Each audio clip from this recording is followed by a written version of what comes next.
Good evening, everyone. So glad you're all here tonight. I'm Mike Weilbacher, the director of the Schuylkill Center for Environmental Education up in Roxborough.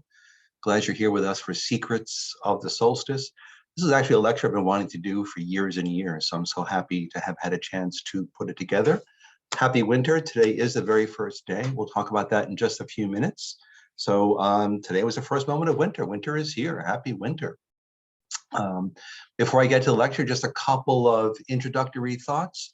As you may have heard, the event is being recorded and it'll be uploaded to the Schuylkill Center's YouTube channel, so you can show friends. You can share it with friends later on down the road.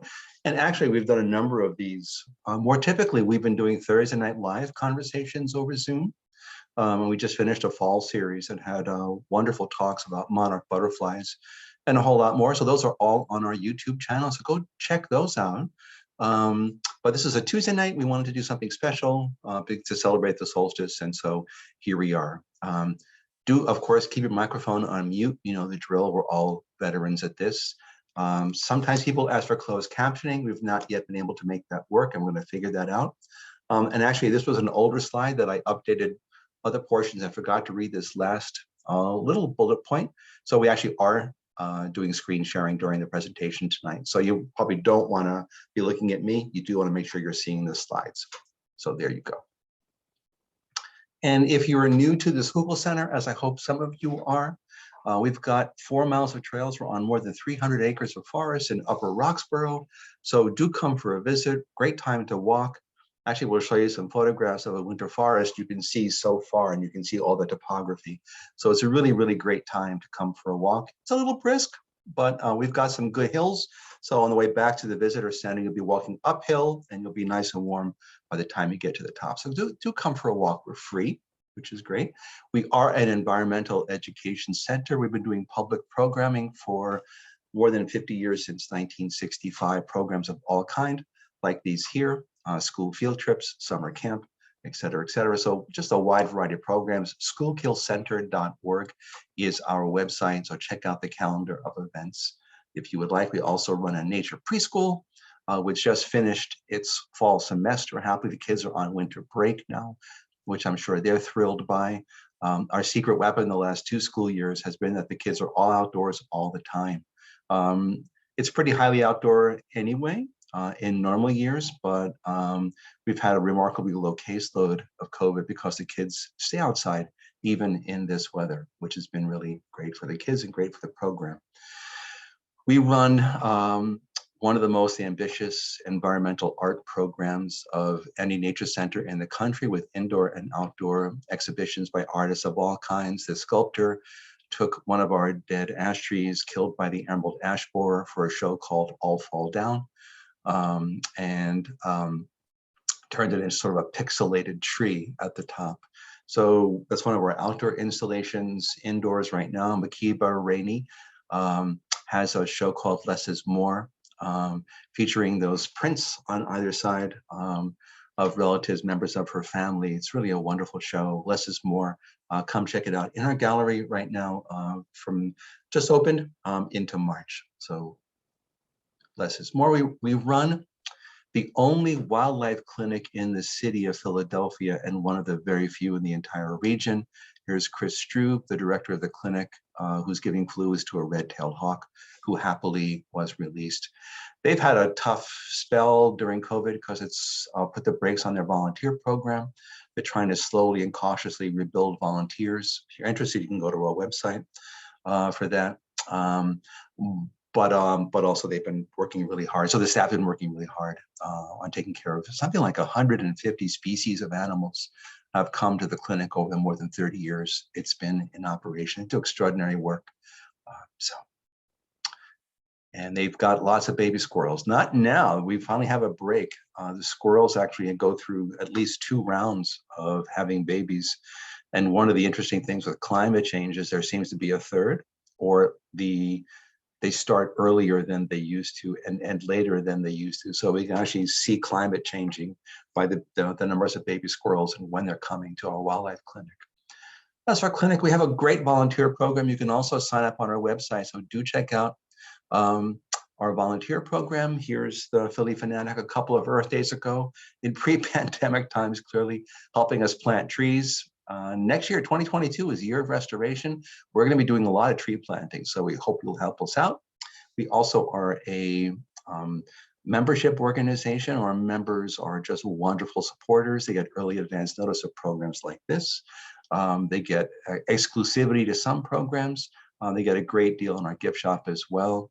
We have some of the best birdseed in our gift shop.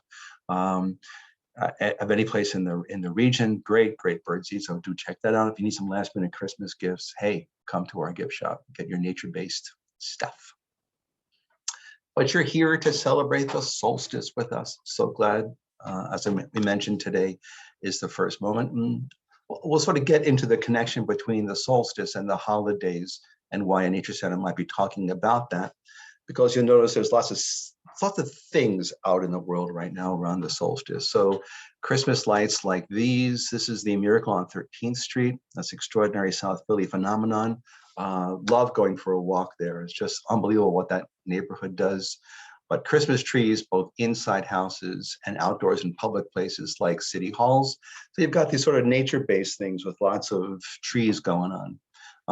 Then you've got more nature. Wreaths are suddenly everywhere with evergreens in them, mistletoe, which you're supposed to kiss under, and what is that about? And holly appears everywhere as well. So there's lots of nature involved in especially the Christmas holiday, but even in the other holidays that are happening. And I wanted to dive into the roots of some of those. Reindeer are everywhere too, of course. And this guy is ubiquitous. And he's kind of a really interesting historical mashup between what, a Roman Catholic bishop from Greece or Turkey, right? And a wood elf. So you got this really interesting mashup, and he's got a lot of nature kind of embedded in and encoded in his personality. But nonetheless, this guy is hard to escape. But of course, it's not the only holiday, even religious holiday at this time of year. Jews like me celebrated Hanukkah. It's long over. Hanukkah is a lunar holiday, so it was over. It started right after Thanksgiving, which takes lots of us by surprise when it comes that early. But nonetheless, it's often happening around Christmas time with dreidels, those little tops you spin, and gelt, the golden coins that you hand out. So, and of course, you got the light component, and Kwanzaa. A new celebration of African Americans of their roots in Africa with, again, candle lighting, like many of the other holidays at this time of year, and special ceremonial foods to be eating. So Kwanzaa, Hanukkah, Christmas, all happening right around the solstice. So to understand this, I actually first want to explain the solstice. So we're going to go back to what it might have been like 5th grade geography, perhaps something like that, 5th grade science, where they may have taught you the solstice and perhaps you forgot all of it. So let's try to do a quick reminder of it all. So the Earth, of course, is traveling around the sun. There you go. And as it does, it's tilted 23 degrees. So here's the summer solstice in June, the winter solstice in December for the Northern Hemisphere, right? So what happens let's stay with the summer for a second, is in the summer, the Northern Hemisphere is tilted towards the sun. And so a vertical shaft of sunlight hits the Tropic of Tropic of Cancer. And in fact, the Tropic of Cancer and the Tropic of Capricorn are the two lines on the globe that delineate essentially the path of the sun as it sets. So this is our longest day, shortest night. Conversely, now in the winter, we're tilted away. The Northern Hemisphere is tilted away from the sun, and that same vertical shaft of sunlight strikes the Tropic of Capricorn. Of course, and that happened this morning at 10:58 a.m. So at 10:58 a.m., there was an exact moment, the exact time that the winter started. Actually, our staff gathered at 10:45. We had coffee and cake, and we lit a bonfire at 10:58, put our wishes for the year in it, and lit those up as well. So we had a staff gathering, which was really great to do. So the first moment of winter, this winter solstice, 10:58 a.m. today. And of course, the other two seasons have equinoxes where the vertical shaft of sunlight hits the equator, and we have equal days and equal nights. So equinox, equal night is the literal translation, and solstice, well, I'll explain that in 1 second. Because if you were to watch, if you were sat on a hillside for a year and watch where the sun set every day, and you did that for a year, and you just every day you noticed where the sun set. What you would see is that from the summer solstice to the winter solstice, every night the sun sets a little more south, a little more south, a little more south. The sun seems to be going away. And of course, the world is cooling down, right? Things are changing. So the sun is like leaving our part of the sky. Then something extraordinary happens, right? So you're watching the sun set, and you've got every day it's in a different place. And then this extraordinary thing happens that on the winter solstice, or around December 21st, the sun sets in the exact same place it did the day before. It stops traveling. And so solstice literally translates as sun standing, from the Greek, sun standing. The sun stands still. It stops that trip. And then each day after December 21st begins to go in the opposite direction. So last night and today, the sun is setting in the exact same place. And here we are. So that's the solstice piece of it. And that's literally what happened. So if you are now going for a walk in a forest, let's actually say you're going for a walk in a forest 2,000 years ago. So not a lot of science is known, right? So what you would observe is that winter's a little bit scary, because what you've got is all the leaves are falling off the trees, which have their own beauty, but will the leaves come back? Will the trees leaf out again? And you'll notice that animals are disappearing as well in the winter, right? So what the ancients observed, of course, they didn't know about hibernation yet. They just know that there's no woodchucks. Where did the woodchucks go? And all the other animals that hibernate. Bats have disappeared from the sky because they're hibernating too. Wood thrushes and so many other species of birds have migrated south, but they didn't know about migration either. So there were all these wacky theories as to what might happen to all these animals during the course of a winter, not understanding hibernation and migration. Monarch butterflies, that big, beautiful orange butterfly, of course, is one of the few insects that migrates. Not many insects do a migration at all. Nonetheless, one like this that goes a couple of thousand miles to a couple of secluded mountain valleys in Mexico. So they disappear, but all the other insects have died off. And actually, it's not unusual to find dead insects in the fall into early winter. I've come upon many a flower that has an exhausted bumblebee. Like it's early in the morning, late November, there's aster or goldenrod, the last of the flowers that are blooming, and there's an exhausted bumblebee hanging on to it. It didn't make it back to its home, to its hive. It just spent the night there and perished. Because insects are hot-blooded. They like hot temperature. Butterflies love 98 degrees temperatures. That really fuels them. They can't tolerate winter. Make sure to mute yourself, please. Thank you. Hey, so Mike, all these animals are disappearing in a variety of ways. There are no reptiles or amphibians. Those have all disappeared too. So snapping turtles like this one, can't see them. No turtle, no snake, no frog, no toad, no salamander. So all the animals are disappearing. Nature seems to be dying. And of course, it's really cold. Water freezes. Frozen water is a special hardship for you in the winter. And of course, snow is even an additional hardship. So winter was a scary time. Food is disappearing and the landscape is much harsher. Hey, Fire Mike, becomes especially important. Sorry, Mike, I don't mean to interrupt, but I don't mean to interrupt, but before you jump into your next slide, there's a pressing question in the chat, if you wouldn't mind. Oh, just I'm sorry. answering that really quick. The one from Jessica there, if you wouldn't mind. I was trying to catch you at a downtime. Oh, okay. My apologies. No, no problem. The answer is no, not at all. Thank you. Thank you, Jessica. Sorry to miss that. Thank you, Amanda, for jumping in. Not at all.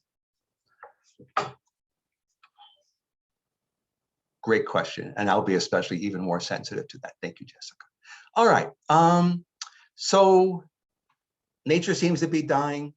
Earth is covered, this is especially in the Northern Hemisphere, right? Earth is covered in snow and ice. Fire is really important, hard to make. So, you know, the ancients were keen observers of the world around them, and they were just as smart as we are, but they applied their knowledge to different places than we did. So they watched the sun, and they knew where the sun went, and so they could build things to sort of honor, celebrate, commemorate the journey of the sun. So I'm sure you all know Stonehenge in England. And here's an artist rendition of what it looked like when it was actually, all together, because it's now pieces of it have fallen apart. But this is something like, 2500 BC. So this is like 4,500 years ago. Those are that's a Neolithic family on the left there. And so what you've got is this incredibly elaborate stone structure that we still can't really explain how it was built. But nonetheless, this incredibly elaborate structure that essentially marks the journey of the sun through the course of the year. Here's what it looks like today, and you can see how some of the top pieces have fallen off. So again, if it's almost 5,000 years old, a lot's going to happen with that stonework. And so actually, there have been many times in the course of it in modern history where it was reassembled and sometimes incorrectly. So they're trying to fix it. But the sunrises and the sunsets of solstices and equinoxes are especially important in Stonehenge. And even today, of course, many people gather at Stonehenge to celebrate the winter solstice and the summer solstice. This is a photograph of summer. And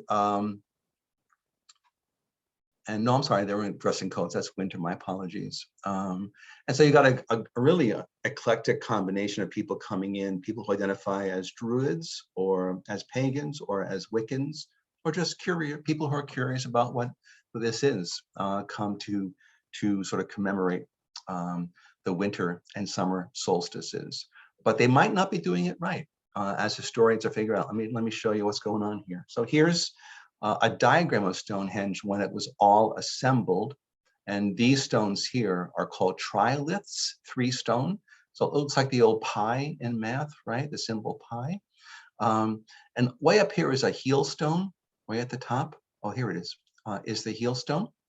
And so what happens is on June 21st, the summer solstice, if you stood here and looked through these stones and looked in this direction, you would see the sun rise over the heel stone. And then if you turned around at the winter solstice and gathered here and looked in this direction, the sun sets in between the largest trilith. There was a wonderful writer, as I was exploring this, who said that Stonehenge was a skeleton through which you could see the light of the sun pass. So it's meant to be seen through. So you don't really stand in it, you stand outside of it and look through it. Now notice all those other holes, the Z holes and the Y holes all around it. What they've discovered is there are actually layers of Stonehenge. There are many versions of Stonehenges, and it may have begun as wooden poles, which have been given the nickname of a woodhenge. So it may have been wooden at first, and then they graduated to stone. But what you've got is, so people would not have gathered inside, they would have gathered outside and looked in this direction and saw the sunset between the largest trilith, the stones of the largest trilith. And many historians now think that the winter solstice was a more important day than the summer solstice. And there's some extraordinary discoveries that help understand that. Only 2 miles away is the old village of Durrington Walls. Durrington Walls. So this is just 2 miles away from Stonehenge. You can see the thatched roof houses. And you can see in the center of the town is what looks to me to be a wood henge. So this is marking the sun, but in poles. And what they found near here, actually in and around this village, are deposits of tens of thousands of mostly pig bones. And the pigs, this is a curiosity, mostly seem to be about 9 months old. And so the thinking is these are pigs who were born in late March when spring began, and they're killed for a big feast at the winter solstice now, and that the town's population would swell from all these visitors and revelers who were coming to Stonehenge. Even then it was a tourist attraction. So Neolithic people knew about Stonehenge and were coming in to mark the solstice and would come here. This is sort of the community this is where you would sleep. This is where the Airbnb was 4,500 years ago. And there was huge feasting going on. And it's really interesting when you think about it at this time of year now. It's hard to keep livestock alive through the winter. And they're going to be eating food that you might eat yourself. They become food that you might eat yourself. So actually lots of livestock were killed at this time of year back in the day so that you didn't have to get them through the winter and compete with you for food. Also, this is a time of year when wine and beer making was mostly done. So you've got the wine and the beer, you got animals you need to kill. The winter solstice is here. So the idea of giant gatherings, parties, goes back thousands and thousands of years. So this is Durrington Walls, just outside Stonehenge. But of course, whoever built Stonehenge are not the only ancients that knew that followed the pathway of the sun. There's this really wonderfully burgeoning field of archaeoastronomy, ancient astronomy, of looking at ruins like Stonehenge to see how they may have tracked the path of the sun around the earth. And it turns out that there are literally hundreds of them around the world. It's really quite remarkable. I'll just share a couple. So if you go to southern Illinois, this is actually just east of St. Louis. So if you look at the very, very top of this slide, you can see the Mississippi River. So we're just a couple of miles in from the Mississippi. And if you expanded this view to the left a bit, you would see the St. Louis Arch. So you're in suburban St. Louis, amazingly enough. There are these mounds, these big mounds left over, and there are many, many, many of them. Welcome to a city that has the name Cahokia. And it was built around 700 AD. So this is now, 1,300 years ago when it was first being built. There's a huge mound that had a residence on top of it in the background. So the thinking is that the royalty of the city, the rulers of the city, that family lived up there. And then read, if you know about the Mudif that we built this fall, this looks like a Mudif in some ways, but big city. At its height, 20,000 Native Americans lived in Cahokia. It would have been the largest city in North America of its day, and even up until deep into colonial times. It actually disappeared before colonial times. That's one of the mysteries as to what happened to it. But Cahokia has, if you look in the far left, what is likely, or what we know to be, a wood henge. So it's got poles in the ground that mark the equinoxes and the solstices. So you've got, you can, if you stand here, you'll see this one, you stand here, you'll see that one. So the sun is setting over these poles. So, and these kinds of wood henges have been found in Native American towns across much of the South and Midwest.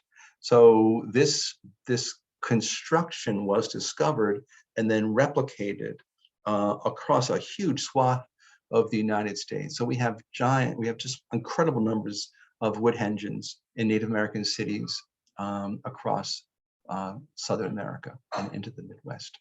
And then southwest in New Mexico, there's a place called Chaco Canyon, you may have heard. And the Chaco culture built, and these, I think, these are roughly contemporary with Cahokians. So, early in the ADs, this is being built. And what you've got is these structures built into the ground, or actually carved into the ground and carved into the cliff faces. And these round structures are called kivas, and they are covered with wood, so they're roofed. So there were these ceremonial structures, and you would go inside and it would be dark. But there's a whole just extraordinary story and mysteries around the kivas and Chaco Canyon and the Chaco culture, because there are cities like this across the Southwest. But only about 1.5 miles away, 2 miles away, Fajada Butte was also of the Chaco period. Beautiful sunsets against the butte, but number of decades ago, a woman archaeologist discovered that there are these 3 slabs of rock leaning against the rock face. And in the rock face, I'll show you some more pictures, but there's a big spiral right here, and then a smaller spiral here. And you can see how a shaft of sunlight created by the sun streaming through the rock creates sort of, well, what's called a sun dagger. So if you Google sun dagger and Chaco Canyon, you're going to get a lot of hits and some really interesting stories. This is really a remarkable thing. I'll just touch on it briefly. But essentially in that big spiral, during the winter solstice, a pair of sun daggers actually frame the spiral. In the summer, one goes right down the middle of it. So imagine the patience of the builder of this, who watched this over many years, got it right, figured it out, and then did this carving. And there are other versions of things like this elsewhere in the Southwest as too. So ancients were remarkable astronomers and paid deep attention to this. The rabbis back in the day were good astronomers too, because Hanukkah begins on the 25th of the month of Kislev, and this is the new moon. So essentially, Hanukkah is, you light the first candle during the new moon when there's no moon. New moon means no moon, right? So it's the darkest night of the darkest month. You light the first candle. And the second day, what happens is the moon gets a little bigger and you get more light from your Hanukkah, your menorah. And the third night, more light. So you've got increasing amounts of light. So it's not a solstice or a sun-centric calendar, it's a lunar calendar. And you're lighting candles in the darkest days of the darkest month. So there's even that astronomical piece to that. And of course, Kwanzaa involves lighting candles as well. So light is a really prominent fixture of all 3 holidays that we're celebrating at this time of year: Kwanzaa, Hanukkah, and Christmas. So Christmas lights are just inescapable, unavoidable, everywhere, which is great.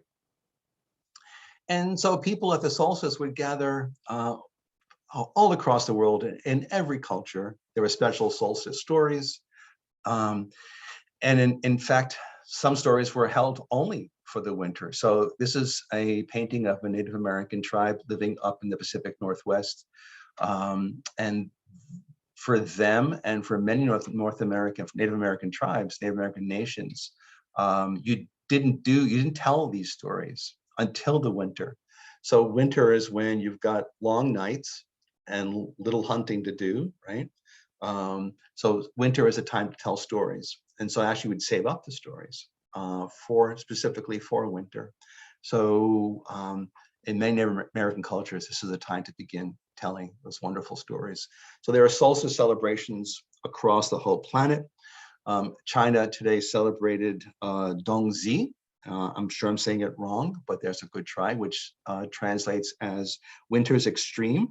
And it's known for these rice dumplings. And here the rice dumplings made by these kindergarten kids who are so happy are arranged in these 2 characters that actually spell Dongzi. So they spell the name of the festival.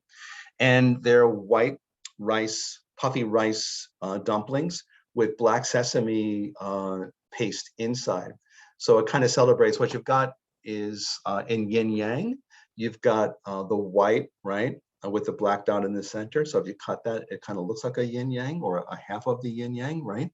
And so what you've got in at the solstice is darkness is leaving and the light is returning. So we're restoring the balance of the world. And Persia, in ancient Persia, and now in Iran, it's called Shab-e-Yalda. Yalda means birth. And one of the common foods that's eaten at the winter solstice are pomegranates and watermelon. Red is a lucky color, so you want luck in the new year. And you stay up as late as you can, read poetry and tell stories deep into the night. You try to make it to dawn.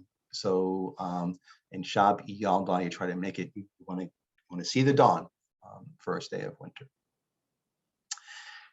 And of course, in Rome, there's the famous holiday you probably have heard of called Saturnalia. Saturn is the god of agriculture. So again, as we were saying before, you're finishing the agricultural season, right? And wine and beer are done being made. So it's a huge festival. It was a whole week long. There are so many components to Saturnalia. It typically was held on December 17th, which is pretty close to the solstice, but I discovered in reading some of it that it's December 17th under the Julian calendar that was created by Julius Caesar and his people in his time. Prior to that, Saturnalia was held on, wait for it, December 25th. So in trying to think about what date we'd pick for Christmas, possibly not a coincidence that Saturnalia back in the day was on December 25th as well. So lots of stories, lots of things happened on Saturnalia. So I want to go back to nature for a moment. We want to go back to nature and remember that the forest is leafless and the flowers have all disappeared. In fact, many flowers, you don't even see them. They're just rootstocks living underneath the ground. So what's up with this? So the ancients also noticed that trees like evergreens were what? They're staying green.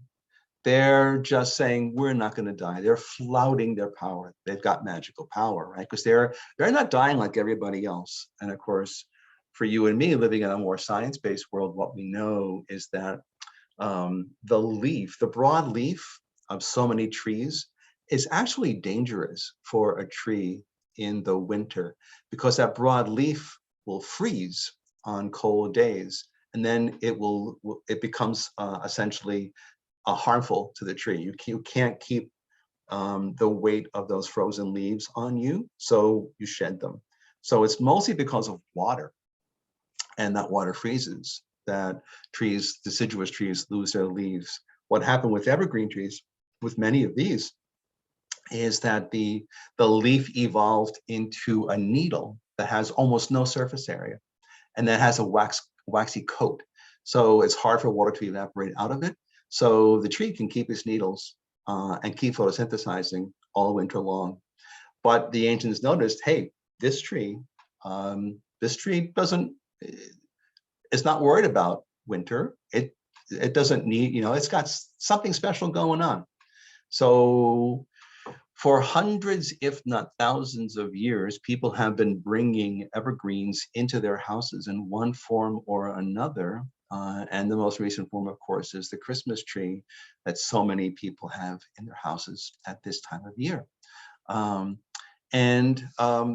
The sort of the modern telling of the legend of the Christmas tree has it that Martin Luther, who's there third from the left, was walking home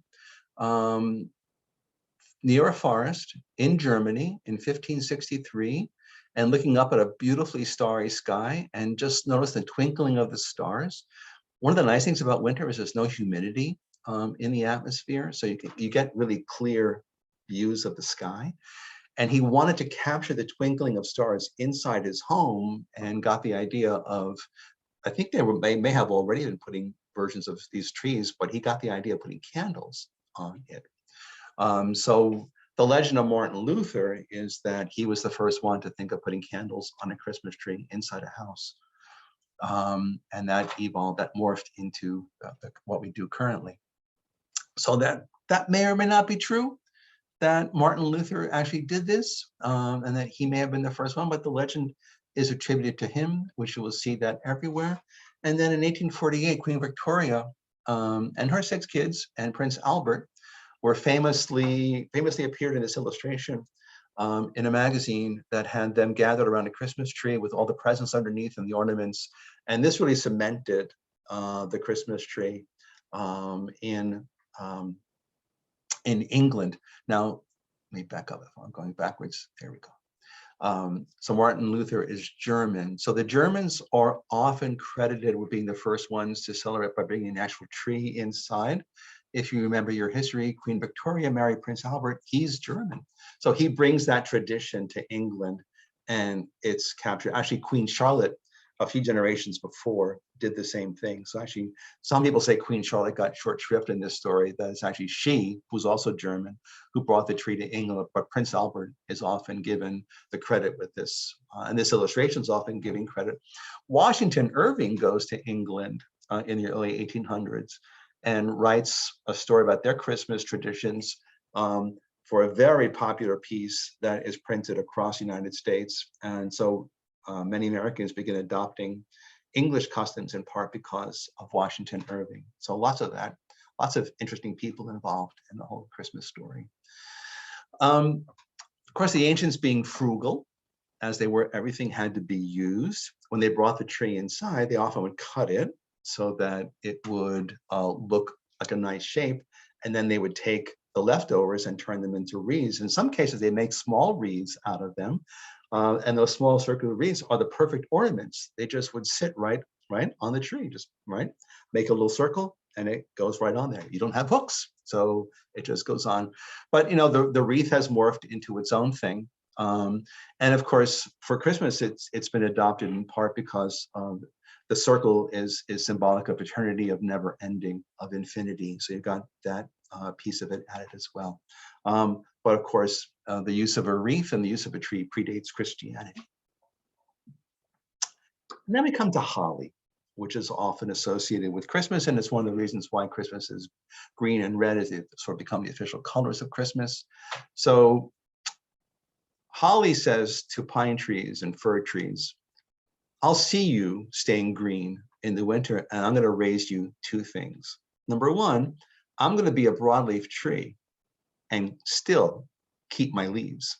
Haha, I don't need no stinking needles. So holly has a very thick waxy coat on it. And so that allows the water not to evaporate. But then it does a second thing and says, I'm also going to keep my berries. So holly says, I got leaves, I'm staying green, and I got fruit too. So I'm even cooler than you. So the fact that it's still got fruit, it's got double power at least, right? To the ancients, it's still fruiting. So all right. And actually for the holly, it's a great thing that the berries wait all this time, because birds, of course, who can see color, see these bright red berries and oh boy, okay, there we go. So they got some good food. But nonetheless, holly then is brought inside. And even look at the bristles, right? It's kind of prickly. So for the Druids, you would then take holly and put it on your windowsills outside because of evil spirits trying to get into your house through the windows. And of course, we always know that's where they would come into a house, is through the windows. Their feet and their knees would hit the prickly holly leaves, and that would hurt them. So it was to ward off the evil spirits trying to get into your house in the winter as well. So there's holly, and holly becomes an important component of the season as well. And then we come to this really bizarre tradition, which is you take this funny plant called mistletoe, which we don't know much about and probably wouldn't recognize it if we saw it in the wild. But we then put it places, and the tradition has evolved that you kiss under mistletoe. How did this happen? And of course, as we all know, Harry Potter's famous first kiss with Cho Chang is under mistletoe at Christmas time, right? So it's not a spoiler alert if you know that they don't end up as a couple, right? You're all good with that. Harry Potter's first kiss, it'll be on Jeopardy one day, is under mistletoe. at the solstice. Here's mistletoe growing in the wild. It's a parasite. It grows on trees. And actually, it's got this, the name mistletoe is such a funny word, right? Is from really old languages, and it literally translates as missile. The root of that is dung, and the toe part, the root of that is a twig, dung twig. It's like dung on a stick. What happens is mistletoe has these white berries. Actually, there's like 1,500 species of mistletoe around the world, both in Europe and in the United States. So the tradition evolves in Europe and is imported. We have mistletoe here, but nonetheless, a bird will eat the white berries and it sits on a branch and perhaps poops out the berry while it dissolved, while it digested the rest of the flesh. So poops out the seed, and the seed lands on that branch, and there is where you get the new mistletoe growing. So that's how it's spread.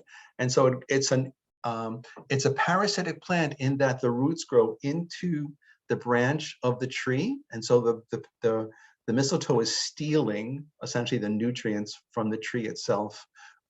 Witch's broom is one nickname for this because it looks like a witch's broom way up in a tree.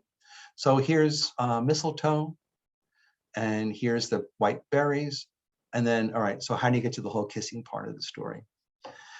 Some of you who are fans of the Marvel universe of comic book characters might know this guy, right?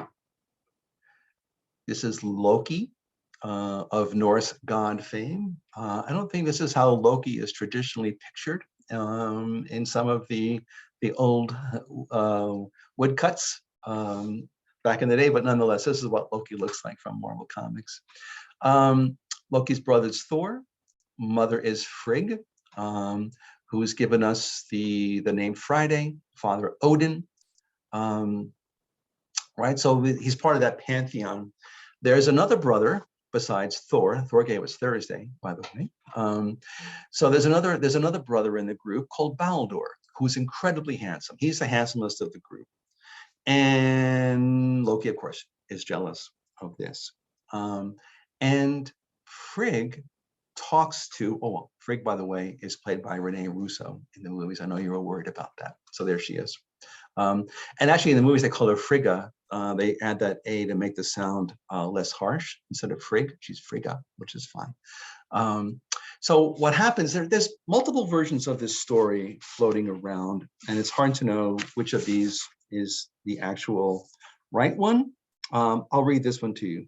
The story circles around Baldur, the son of Odin and Frigg, who was beloved but prophesied to die. In some versions of this, he has a recurring dream every night, where he dies, and every day he wakes up terrified that he's going to die. Baldur became so paranoid about his own death that his mother Frigg, the goddess of love, called upon every plant and every animal in the world to swear an oath that they would not harm her son. The oath protected Baldur from attacks by other gods who were jealous of his immortality. But the god Loki discovered that Frigg hadn't gotten an oath from the lowly mistletoe plant because it seemed too harmless. And another version of the story, she asked every creature who's rooted in the earth or dependent on a plant rooted in the earth would protect Baldur. Mistletoe didn't get the memo because it's not rooted in the earth, right? So there's two versions of that. So jealous Loki crafted a spear from mistletoe branches. Now, this is where the story is hard for me. It's hard to picture how you get a spear, or sometimes it's a dart, or sometimes it's an arrow from those, but nonetheless, that's how the story reads. And pierced Baldur through the heart. And in yet another version of the story, he talks a blind god into throwing the spear, which pierces Baldur in the heart. Odin begged the gods to revive, the gods of death to revive his beloved son. When Baldur came back to life, Frigg was so overcome with joy that she declared mistletoe a symbol of love and vowed to kiss all those who would pass beneath it. And that's a common ending to the story, with one exception. There's an add-on that She cried. She was so happy. She cried tears of joy, and the tears struck the mistletoe and became the berries. So those are Frigg's tears. So here's a more traditional rendering of the death of Baldur from this, but somehow from the Norse gods, this story then mutates and gets carried and makes it across much of Europe and then into the United States, where we're kissing under, and in some versions, actually in America back in the day, go back 100 or 200 years, what you would do is you would hang the mistletoe up, and if there was someone under there, when you kissed them, you took a berry. So the berry was, so the plant this only worked until the plant had run out of berries, and then the requirement had disappeared. We've stopped doing that as well. Of course, we also know that the berries are somewhat poisonous. We have to be really mindful, especially of pets and kids when you have real live mistletoe. But given that it's able to be green in the winter, I forgot that part. It's green in the winter with its fruit, and it doesn't need to be rooted in the ground, right? This is not triply powerful. But because of all those things, it was seen as a symbol of essentially of the potential of life. So the berries actually were used, I hope low doses of it, were used medicinally in cultures across Europe, with especially with fertility issues. So because it seemed to be representative of that. So there's the mystery of mistletoe. And then there's this guy who's such a character. He deserves a whole lecture. That's another time, but I just want to remind that he's just this extraordinarily happy guy with lots of nature all around him. So we'll come back to him another time, but he deserves his own full lecture, the jolly elf. So we've got Christmas, we've got Kwanzaa happening now, Hanukkah happening now, all these wonderful holidays together, all together at one time. Lights everywhere. We need these lights because we're terrified that the world it's cold and it's dark. Will nature ever return? So humans have been lighting lights to curse the darkness since there have been humans. And we've been doing it at the winter solstice since probably the dawn of humankind. And we've been eating lots of food and fatty foods at this time of year too, since the dawn of humankind as well. But I want to make one more note, which is we said that the sun sets the furthest south it ever will today. And then every day it begins to come back. It begins to turn back to the north. It begins to come back to this part of the world. The length of day becomes a little bit longer every single day. So we've been through, this is the darkest night. Here it is right here. So one could make the case that the very first moment of winter is the end of winter, because we have been through the worst. And from now on, it's only going to get better. So we're in the depth of the darkness, and moving forward, we're coming out into the light, and it's a new season and a new day. So just hold on to that if that helps you. Happy 2022, by the way. New Year's is coming as well. The Schuylkill Center, by the way, is celebrating 2022 as the year of restoration. So we've got a lot of programming, restoration stations that Amanda Cohen, who's here on Zoom with us and helping us out. She's our manager of public programs. She's spearheading our restoration stations that'll be unveiled at our Nature Palooza Earth Day Festival. We've got a fresh series of Zoom coming up in March into April. We'll be doing Earth Day Live for the second year. Lots of things happening across the organization across the year, and we hope that you'll join us for those. And of course, the Eagles have started playing already. So fly, Eagles, fly. Well, I'm so glad that instead of watching the Eagles, you were here for Secrets of the Solstice. And if you have questions, feel free to put them in chat. We'll do a minute or two of questions. Oh, there we are. Yes, and Rob mentioned the Advent wreath. Yes, which is that same circular thing. Yeah. Any other additional questions? Feel free to unmute yourself if you have additional questions, and I'll stop sharing so I can see you.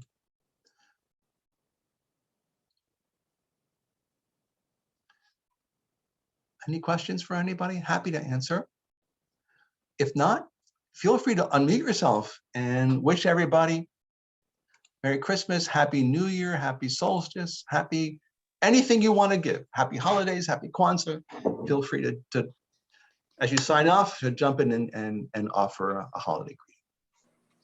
Happy New Year, everybody. Happy New Year. Holidays. All the Happy best for the solstice. New Year. Happy Thank solstice. you, Mike. Thank you. Everything. Thank you Happy so much. That was Thank you, Mike. interesting.